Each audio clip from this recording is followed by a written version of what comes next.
Au départ, Sophie et Bernard rêvaient d'un moulin au bord d'une rivière. Finalement, le moulin est devenu une maison d'aujourd'hui et la rivière s'est transformée en bassin. L'eau, c'est quelque chose d'important pour moi. Depuis tout petit, j'ai toujours beaucoup aimé l'eau. Je suis plongeur, j'aime beaucoup les poissons. Je voulais avoir un aquarium, mais qui soit complètement intégré dans la maison.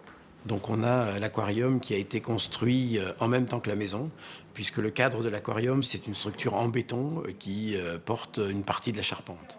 On n'a pas souhaité avoir deux piscines dans cette maison. Se servir 2 mois de la piscine, ça ne nous paraissait pas raisonnable. Et de fil en aiguille, on est parti sur un projet d'un spa, et c'est pour ça qu'on a voulu faire cette extension. C'est super, le soir après le boulot, de prendre un petit bain pour se détendre. En plus, on est à l'abri, on est au chaud, on peut en profiter 365 jours par an.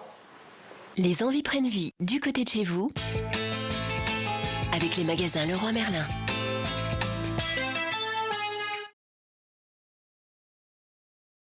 Je voulais avoir un aquarium, mais qui soit complètement intégré dans la maison. Ce qui a été un petit peu compliqué dans la réalisation de cet aquarium, c'est que je ne souhaitais pas avoir de poteaux et de maçonnerie qui descendent dans l'angle.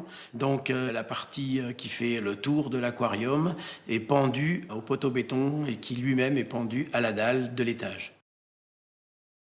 Donc on avait de cette façon-là une continuité de verre complète sur la façade de l'aquarium.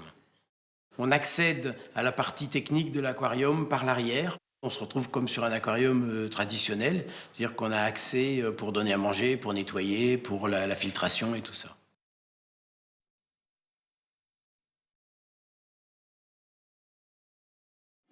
Au départ, on pensait un peu à une piscine, et puis après, on voulait quelque chose de pouvoir en profiter toute l'année, donc c'est pour ça qu'on s'orientait vers le spa. Techniquement, il y a une fosse en béton qui a été faite là-dessous pour pouvoir recevoir le spa. Mais le spa, en réalité, ça arrive, c'est comme une grande baignoire, donc ils posent ça, on a posé ça avec une grue, avant que la toiture soit faite, bien sûr. Et une fois que le spa était posé, on l'a protégé pour permettre au chantier de continuer de se faire.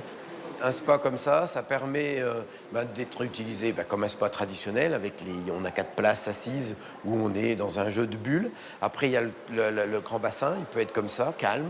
Et après, il y a la nage à contre-courant, mais qui sert aussi à masser. C'est-à-dire qu'il y a des jets très puissants et on peut se faire masser complètement devant ces jets. Ce qui est intéressant par rapport à un simple spa, c'est que ce volume nous permet de se déplacer, de bouger et de profiter donc du coup un peu plus de cet équipement.